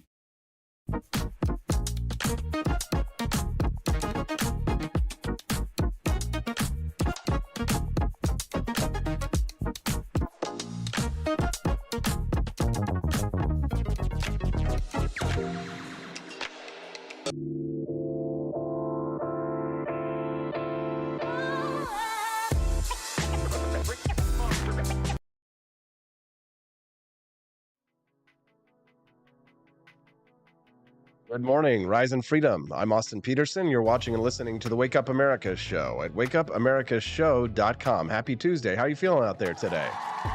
Good, good. Grateful to have you here, especially to see such a nice big crowd over on Rumble this morning. You guys are really killing it in the views department. We definitely will give you a big shout out, special, and of course, all of my solid friends, rock solid crew, the Cantina crew joining us over on YouTube. If you haven't already, make sure that you click like on that stream to help us spread the message of economic freedom and personal liberty. Same thing over on Rumble. And if you're joining us like Todd in Minnesota over on Twitch, you're the only guy there. We appreciate you as well, watching us wherever you like to watch us. All right, pew pew, says the Jew. A lot of times Jews can get a bad rap because people will say, oh, they vote for the Democrats. Well, let me just tell you something. All the Jews that I know in my life and all my good friends that are Jewish, they're all packing heat. Of course, my lovely wife, Stephanie Peterson, she's a member of the tribe as well. I did teach her everything that she knows about shooting, but if she was friends with my next guest, he probably would have taught her even better. He says, you know, people with ARs don't get in cattle cars. Joining us now on the show, he is the Pew Pew Jew. His name is Yehuda Remer, and he's joining us right now. Good morning, Yehuda. Thank you for joining us on the program today. Yeah, thank you so much for having me. I appreciate it. Yeah, glad to have you here. So I think that our conversation the other day started because you asked me a question about a T-shirt that I had produced for my shop that just simply had a picture of a Jewish man on it, but he was kind of like the Chad Jew. And it just said Jews. And you were curious about that. But once I had explained it to you that it was kind of a take on the whole Redskins logo, you thought it was pretty funny. Can you tell us why? Yeah, I mean, I'm very self-deprecating. I don't, there's real anti-Semitism out there, and there is fake outrage anti-Semitism out there. And, I had a lot of people doing what I do, working in the firearms industry, having a social media following. People are sending me, hey, did you see this from this person? What do you think of that? So I had a few people send me that shirt, and obviously I was curious, and I'm not going to jump to conclusions, especially because I've been following you long enough to know that you don't come off as anti-Semitic. So I reached out and said, hey, what's with the shirt? You explained it to me, and you're making fun of everybody. You sent me the I think the Mexican shirt, and it's funny. And there's a lot of people who might find offense with that, but I think it's fake outrage. I think they're just looking to get angry about something, and I'm not that Jew. Not that Jew. Now, Yehuda, this just seems like, every sort of group, identity politics is what we call this, but every identitarian group has a sort of professional outrage sector. But the professional outrage sector, very rarely is it actually rooted in fighting things like actual anti-Semitism or actual racism against blacks and minorities. Most of the time, a lot of these nonprofits are really just fundraising outfits, aren't they? Yeah. Look, I'm going to talk about anti-Semitism because I'm an Orthodox Jew, but really at the end of the day, there's no way to stop anti-Semitism. You can pass a million laws, and if people want to hate on Jews and attack them, hey, it's going to happen. But coming from the firearms industry, there's really one way to slow it down, and it's the same way with any group. Is the more armed Jews or the more armed individuals you have, the attacker will have to think long and hard about whether or not they want to attack you because, hey, they might be armed. So yeah, I just think that you're going to have anti-Semitism, you're going to have racism, but an armed society is a polite society. So for sure. I mean, you have a shirt on your shop, the pewpewjew.com, that's gone viral. Everybody loves it. It's a really great message. It just says that people with ARs don't get in cattle cars, and it certainly, I think, resonates with a lot of people, not people who aren't even Jews, because of what we saw happening during the COVID-19 pandemic. I mean, they literally put Australian people into camps, and they probably couldn't have gotten away with something like that if they had been armed. Am I right? 100%. And that's one thing that a lot of people tend to be missing about the shirt, shockingly, is they think it's just a callback, if you will, to the Holocaust. That, oh, if Jews had guns during the Holocaust, then they wouldn't have been thrown in cattle cars, which I believe. However, the idea is also in today's day and age that if we turn in our firearms, if we comply with the overreaching federal government and turn in our ARs, that will eventually lead to some kind of camp. I mean, we've seen it 100 times over and over and over throughout history. But people who refuse to give up their ARs won't get into cattle cars. For sure. If you're just tuning into the Wake Up America show, I'm your host, Austin Peterson. Welcome to the program today. I'm joined by my guest, Yehuda Remer, and he's joining us right now live to talk a little bit about his culture and the culture of the Jewish people in regards to the Second Amendment. Now, let's talk a little bit about the question of firearms ownership with Jews, because a lot of people would say, who are involved in politics, they'd say that the Jewish people are largely very left, right? That they oppose our firearms. How big would you say is the movement of Jewish, maybe Republicans or right wingers or pro Second Amendment advocates? Would you say it's much smaller than Jewish people who consider themselves leftists, or is it just that the leftist group of Jews is more vocal, more powerful, or just has a better lobby?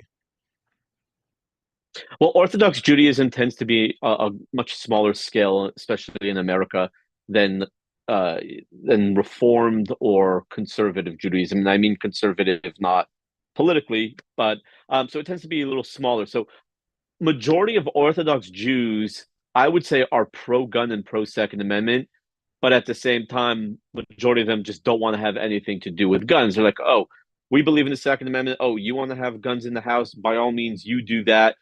We don't want to do that.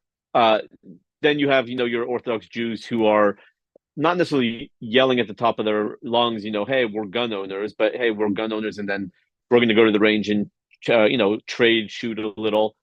Then you have the very, very select few who are outwardly vocal about firearms ownership in the country. I mean, maybe a handful of Jews across the country who are out there on the forefront fighting and defending for the Second Amendment. One of the topics, Yehuda, that you and I covered too when we were talking back and forth was this question about the rise of anti-Semitism. I've been sort of covering this in my political career. As you get involved in, right-wing movements, every once in a while you run into a Nazi. But when you're online, it seems like there are so much more of them than there are at your typical political rally. I have a funny story about a time I went to this pro-America rally, and there was this Nazi guy, and he had two poodles that he had stuck in his like leather jacket that he was wearing, and he stunk something awful. I was like, well, if this is the leader of the local Nazi militia, I think that we're probably fine. But with the rise of unpopularity of characters like Nick Fuentes and others, the Unite the Right rally in Charlottesville, Virginia, I myself anecdotally have noticed what I appear to believe is a rise in anti-Semitism and anti-Semitic behavior online and the popularization of the tenets of National Socialism. Now, when I brought that up to you, you were kind of saying that you thought that maybe it's just more of an experience of our world being more online. Can you talk to that a little bit for our listeners? Yeah, so anti-Semitism has been around for 3,000 years. It's not going anywhere. I just think that with the creation of social media and the fact that you have a phone in your pocket that's more powerful than the computers that sent the guy to the moon in the 60s. You're connected 24/7 to the news cycle, to online, and a lot of people are obsessed with being online. So you have a lot more access to things. If something happens in New York, being in Texas, I'll find out about it within 20 minutes of it being of the attack happening. It was never like that before. So I think that anti-Semitism is on the rise in America, but at the same time, I think it's also a lot more in your face because of social media and having a computer in the palm of your hand. What was your take on that interview that happened a couple of months ago with Kanye West on Alex Jones and Nick Fuentes and others, openly saying, I like Hitler and things like that? How did you react to that? At first I don't like jumping to conclusions. I'm a 72-hour rule guy. I give it 72 hours for more things to come out, especially with mass shootings. You always, that's like a very important rule to follow. So, I was kind of like, okay, maybe he just is an idiot, and he talks his mouth too much. But he comes out and then doubles down and says some just ridiculous things. And I think that he definitely has anti-Semitism in his psyche. I think he also might say things that are just for shock value because he's Kanye. But at the end of the day, First Amendment, he can say what he wants, and it's why hashtag why I carry, right? Yeah, no, exactly. If you're just tuning into the Wake Up America show, I'm Austin Peterson. I'm speaking to Yehuda Remer. He is the Pew Pew Jew at thepewpewjew.com. You can follow him there and on his many social media sites as well. He does a lot of great work. So, do you have any special concern then about the rise in popularity of people like Nick Fuentes or others? Because it does seem as if, they do have a large following and it does seem to be getting bigger. There's always a concern in the back of my head, but I train with multiple firearms. I try to educate Jews on their rights. And at the end of the day, I know there are enough good people still in this country, despite what, the Republicans and Democrats are dividing us so much. I think there's still enough good people in this. I can't even speak. It's too early in the morning. There are so many good people still left in this country that are willing to stand up and do the right thing. And I don't think we're at the point where a country will turn on the Jews yet. So I'm not incredibly worried. I think even with Nick Fuentes and his following, I don't think it's big enough yet that it will truly make an impact, but it's definitely growing. And like I said, it's why I carry a gun. It's why I educate Jews on their Second Amendment rights, because you can't rely on the government to protect you. Amen. Boy, let's give him a round of applause for that one. That's certainly a message that resonates with our listeners here on the Wake Up America show. Yehuda, do you get any pushback from your own community for being so outspoken about issues like these? So in my community, it used to be very. I moved to Texas about 9 years ago, and when I first got here, I was very pro-gun and coming from Los Angeles, and there was a lot of people calling me, you're a gun nut, you're obsessed with firearms, all this stuff.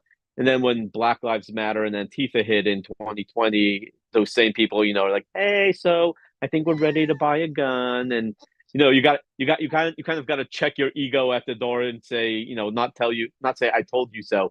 But I find, especially on social media, some of my biggest pushback are from liberal Jews. They hate what I stand for, not just because I'm religious, but also because I'm a gun-toting Jew. And I've been called everything from being accused of not being a Jew to being a turncoat to the Jewish people. And I'm like, yeah, here you are, like, have a picture of you eating pork, but I'm the one that's a traitor to the Jewish people. But it's one of those things that I definitely get some pushback, and the majority of it is from the liberal Jews out there. Wow, boy, that is good stuff. I mean, you're a very brave man to do this, because I'll tell you, just as somebody who, I'm a generic white guy, right? So with me coming out and being a Second Amendment advocate, it doesn't really raise, many eyebrows, other than the fact that just being a Second Amendment advocate gets people upset at you. I've been banned from social media many times. I'm currently giving away an AK-47 on my website, and so I can guarantee there's going to be some pushback to that. I've already gotten, plenty. One of the things that the left seems really obsessed with is the size of our genitalia, which is really fascinating because they seem so fixated on it.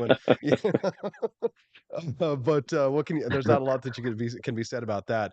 But just in standing up for the Second Amendment itself these days does seem to be controversial, no matter what sort of culture you are or what you identify with. Now, I'm not a big lover of identity politics. As a matter of fact, my Jewish mother-in-law was just here this last week, and we were having this big sort of debate about, identifying as this and, how important it is, like, culturally. And so while, I don't necessarily say, well, I really identify with my Danish ancestry and my roots, and this is who I am. It's not the same way for the Jewish people. And I will say that having someone like yourself from that community who is so pro Second Amendment, I think is a huge benefit to the Second Amendment community, no matter how you feel about identity politics in general. But I guess I would leave with this question, and it is sort of a big question, Yehuda, is how do you feel about identity politics these days, because of how sort of tightly ingrained it is with wokeism, if you will? I know it's a big question, but how would you answer it? I mean, I'll answer it based on what I do. So I have this brand, the Pew Pew Jew, and at the end of the day, if someone says, "Oh, are you a Jewish American or are you an American Jew?" And my answer is like, I'm an American who happens to be Jewish. And I will always put my Judaism and my religion first and foremost. However, when it comes to living in America, that is what I am. I am an American born as an Orthodox Jew in this country. I have a whole brand based on the Pew Pew Jew. I don't use my Jew. It's hard to explain. I am all about defending the Second Amendment for everyone. So I don't care what your background is, what your sexual orientation is, what your color of your skin. None of that makes a difference to me, and I don't use my Jewish identity to get ahead in the firearms industry and build a name for myself. I do it based on my actions. Now, some of those, coincide with my Judaism, but I'm just very much against identity politics. If you're Black, but you were born in America, you're an American. You're not an African American. You're not a Black American. You're an American. And that's the way I see the world. And that's the way a lot of my friends who I associate with see the world. And it's much nicer that way.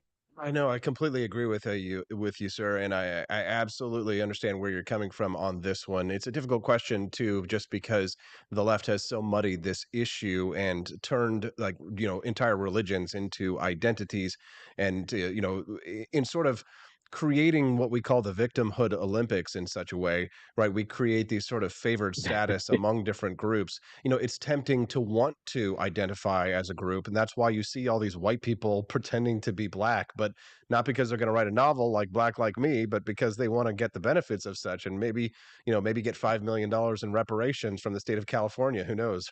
But Yehuda, tell us a little bit about your website and your activism. Where can people find out more about you online and your awesome shirt? People who own ARs don't get in cattle cars. Where can people get that great shirt and follow you? So everyone can go to thepewpewjew.com. That's my home base. Cross social media at the Pew Pew Jew. You can get signed copies. I have 8 books out that I've written. 7 that I've written, 1 that's blank. And but you can go to thepewpewjew.com. That was great stuff. Let's give him a big round of applause. And make sure that you type in thepewpewjew.com, not pewpewjew.com for all of our listeners out there. It's thepewpewjew.com. THE. Add that in there. Yehuda, Remer, thank you very much for your time today. Thanks for standing up for the Second Amendment, sir. We appreciate you very much. Thank you so much for having me, Austin. I appreciate it. Thank you very much. Very good discussion. Yeah, Yehuda contacted me the other day when he saw my shirt that said Jews, and he was very curious about that. Some people had said, "Oh my gosh, what is this shirt, Austin? Is this some kind of anti-Semitic thing?" And I was like, "No, it's just kind of a play on the whole Redskins theme, right?" Because of course I made the Caucasian shirt over at apforlibertyshop.com, and that got everybody talking. So I was like, you know what? It's not just the white people that get to have all the fun. Let's have a team named jersey for Indians, for example. Dot, not feather. But also a team named shirt for the Jews, right? And then they have a minor league team that's just the tribe, which you can all view over at apforlibertyshop.com. All right. Well, it's been a mostly commercial-free morning. So what do you say? We've had oh my God, we've got 60, 70 people over watching us over on Rumble. Let's give them a big round of applause. Nice to see you all today. And we love seeing all of our viewers over on YouTube as well. Boy, it's been great to see all these big numbers, especially over on Rumble, because, you invest a lot of time and energy in the platform. It's nice to see it starting to pay off. Let's give them a big round of applause for our Rumblers today. Click like on that stream. Give us a rumble. Joni Rankin says, good stuff. Really appreciate it. Brian Lewis says, the firearm debate should not focus on 2A, but rather on the reason of natural rights and their logical extension to the tools that we can build. That's actually a really good point there, Brian. Grateful to have you share that with us today. Tolly Owens, the lovely Tolly Owens, says, I wish we could spread the Victimhood Olympics out to every 4 years like the regular Olympics so we can have a breather. Very funny. I don't think the left would like that. Oh, God! They need the Victim Olympics to be all day, 24 hours a day. Oh, God, it's time for us to fight. All right, I had this story a little bit earlier, and I didn't get a chance to share it. This one is just kind of like a little bit outside my wheelhouse typically, but I thought it was so fascinating that I was like, okay, this one I kind of want to talk about on the show. Okay, a Colorado dentist allegedly poisoned his wife's protein shakes to start a new life with his lover. And why I thought this was so fascinating was just because they reveal in this article sort of the, who, not just the who done it, but how he done it. Listen to this. This Colorado dentist, he's been charged with killing his wife, allegedly poisoned her so he could start a new life with his alleged lover. James Tolliver Craig had flown in his mistress, who was a Texas boy. I tell you, the nurses, the doctors and the nurses and the dentists in that profession, boy, they are all banging each other. A Texas orthodontist with whom he had exchanged sexually explicit emails, he had flown her into Denver while the mother of his 6 children was dying in the hospital. What? Allegedly by his own doing. So this James Tolliver Craig character flew his mistress in, allegedly, flew his mistress in while his wife of his 6 children was dying in the hospital. Yikes. This Craig character had searched online for what poisons could kill a person without detection and ordered a canister of toxic potassium cyanide to his office just 2 days before his 43-year-old wife was admitted to the hospital. Good God, dude, what are you doing? You're gonna look online for toxic poisons can kill a person? You're gonna actually Google that, dude. Fail. Well, Angela, his wife, her condition rapidly deteriorated after she was admitted this last Wednesday, and she was placed on a ventilator before being declared brain dead and then taken off of life support on Sunday. Now, the affidavit that came out kind of paints this picture of what led up to this alleged murder, including a troubled marriage, infidelity, financial problems, and apparently even a past incident in which this dentist had reportedly poisoned his wife, Angela. This stuff is wild. So Angela's sister, right, his wife's sister, had told Craig that told police that Craig had allegedly had multiple affairs with several women. He had been addicted to pornography since he was a teenager, and apparently he had drugged his wife about 5 or 6 years ago. And he was on the verge of bankruptcy, which how are you a dentist on the verge of bankruptcy, right? Because he's got all these girlfriends on the sides that he's sending them, right? So apparently, they had a conversation, like text messages where he like told his wife, like, I didn't drug you, by the way, blah, blah, blah, which, apparently now all these text messages are coming out. And he used a computer at his office to search for how much arsenic is needed to kill a person. And then he placed orders for arsenic, cyanide, and oleandrin, 3 deadly chemicals, according to a search of the device's internet history. What an idiot. You think a dentist would be smarter, says Chris Morrill. I know, right? What an idiot. So he told an office manager at his dental practice that he had a personal package that would be delivered on March the 13th of this month. I mean, this is fresh stuff. This is juicy. And he asked her not to open it. Of course, another employee accidentally opened it. And so when the office manager was resealing it, she found what was a biohazard sticker and what said potassium cyanide on a circular canister inside. Fail after fail. So she Googled what the chemical was used for, of course, because people are nosy as hell for sure. And she discovered that the wife had been experiencing symptoms similar to what potassium cyanide poisoning causes. So when Angela was readmitted to the hospital this month on March 15th, the nurse practitioner, or whoever is the dental assistant, alerted the authorities that she might have been poisoned with potassium cyanide. The nurse called the police because, of course, she has to do so because she's a mandatory reporter on that. Total idiot. Craig reportedly tried to say that he ordered the potassium cyanide for his wife because she was suicidal. He said she asked him to order it because he had the medical credentials to do so, but he didn't believe she would have actually used it. Investigators said Angela showed no signs of suicidal thoughts. Aurora Police Department Division Chief Mark Hildebrand called the alleged poisoning a heinous, complex, and calculated murder. What an idiot. And the thing that just kills me about this, because there's a picture in the New York Post about that shows the dentist and his wife, Angela, and their 6 kids. And, the kids, not only did the kids lose their mom, they lose their dad too.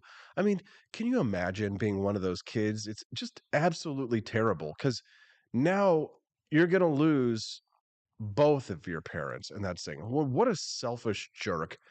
I mean, a terrible story and definitely not the one that I want to end the show on. I think it's probably, do you think that we should change the subject? Maybe something a little nicer? Do not open my Google package when it comes, but Google the contents while I'm out of office, says AL. Over on the live stream. Yes, nice to see you this morning. Glad to have you here today. For all of our friends who are watching us live today, make sure that you click like on the stream so that we can get the message out to more people today.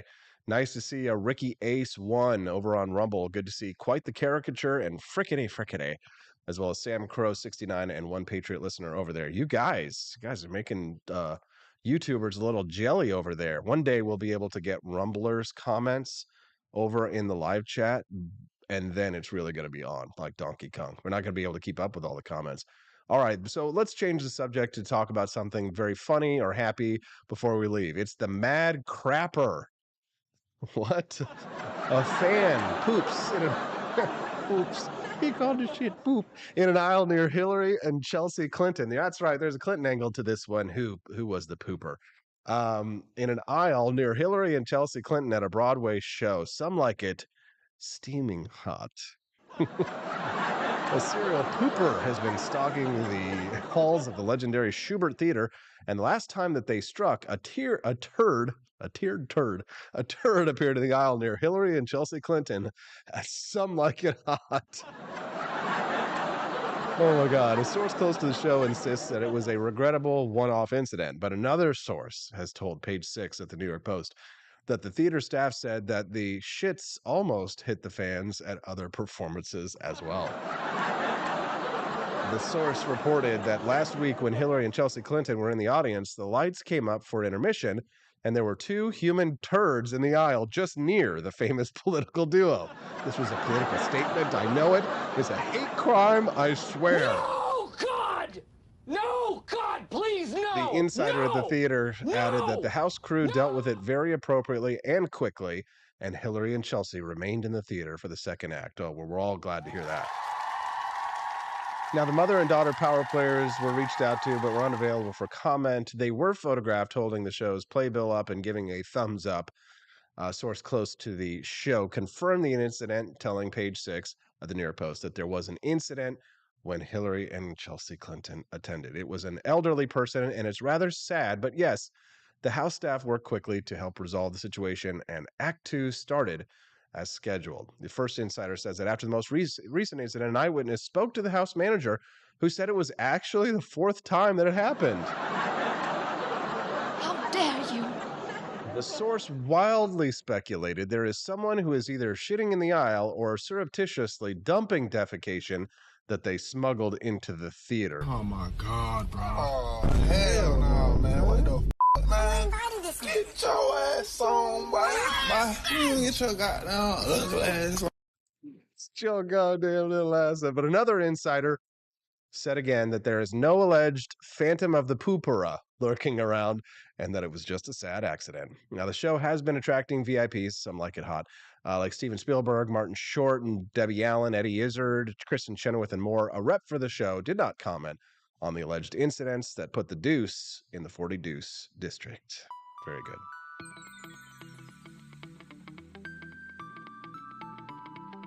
Yes, this is the quality content that you're here for. Hey, I gotta say a big thank you to all of our friends over on Rumble. It's awesome to see 50 people over there watching today. You rock. Rumblers, if it's your first time seeing the show, welcome. Not only should you like the stream, but you should subscribe to my channel. Will you do it for me right now? I'd love to see it. I get alerts on my phone that says people subscribe to my channel. 51 people watching right now. Can I get like 10 of you to subscribe to AP for Liberty over on Rumble? I would be super grateful. Love it. Cantina crew, appreciate you over on YouTube. You get an applause as well. Did you like the stream? Everyone out of the pool, says AL. Yes, very funny, very funny. Everyone out of the pool. All right, it's time for everybody to get out of the pool for the Wake Up America show. Good to see you all. Ricky Ace 1, frickety. AP for Liberty, no, that's me. Quite the Caricature, One Patriot Listener 1, Sam Crow 69, Will Run Riot, Chris Morrill, Al, AL Wild, Doug H, Chris Morrill, again, repeat, Dolly Owens, and all of our friends, Joni Rankin, Brian Lewis, and many others over on the stream. Appreciate you guys. Why don't you check out apforlibertyshop.com after the show. Get yourself an awesome V-neck. Don't tread on me. Now, I know Joni Rankin wants some V-necks, so if this wasn't the one you wanted, you need to send me a message and tell me what designs you were looking for on that V-neck. We got some awesome ladies tees and some regular men's tees. Don't tread on me is all your favorite stuff. Killdozers, if you're a big fan of that, I've got a 3D model printed up and ready to mail out today. If you want it, baby. We'll see you tomorrow. A few more days to go before vacation on the Wake Up America show at wakeupamericashow.com. See you later.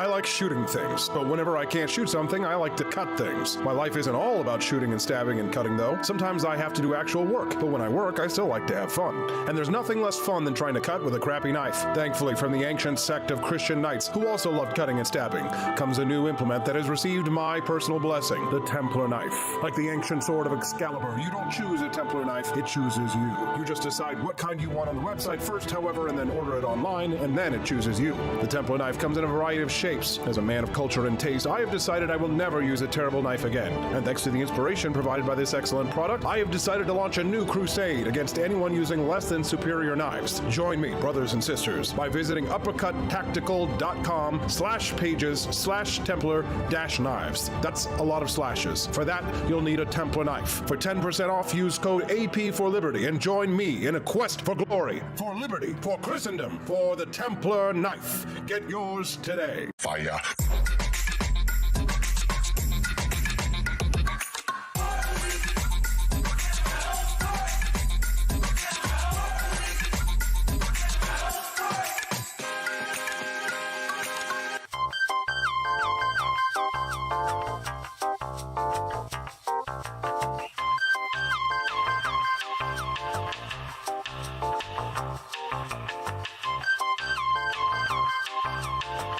Hello, this is Barack Obama, and let me tell you why Austin Peterson stinks, and you should never pay attention to anything that he has to say.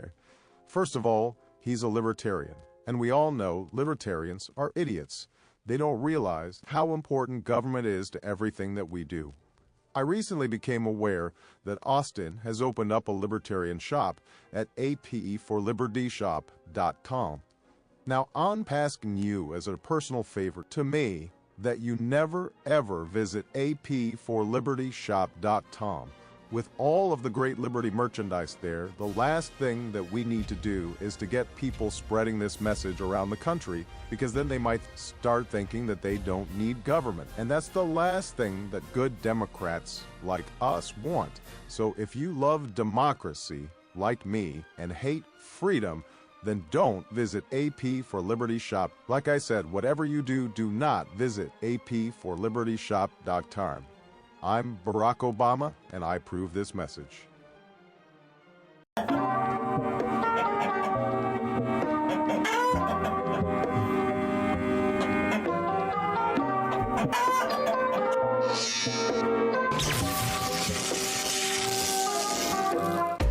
Want an engaging website to boost your business?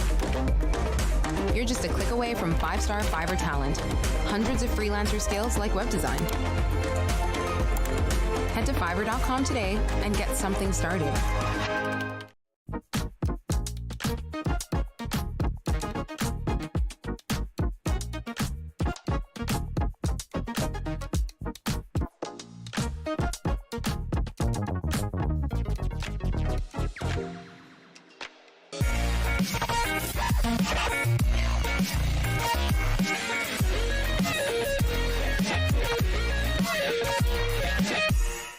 When I was in foster care, I never knew when I would have to move, so I always had my suitcase ready to go. Then one day, I was adopted. My new parents opened their hearts and home to me. My parents cook my favorite breakfast for me every morning. My parents take me on trips I never thought I would go on. They gave me a home and an even better reason to use that suitcase. My parents aren't perfect, but they're perfect for me. I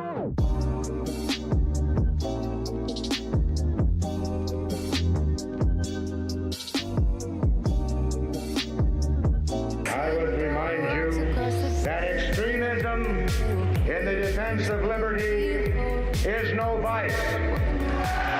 It is better to settle these matters in the courts than on the streets, and new laws are needed at every level.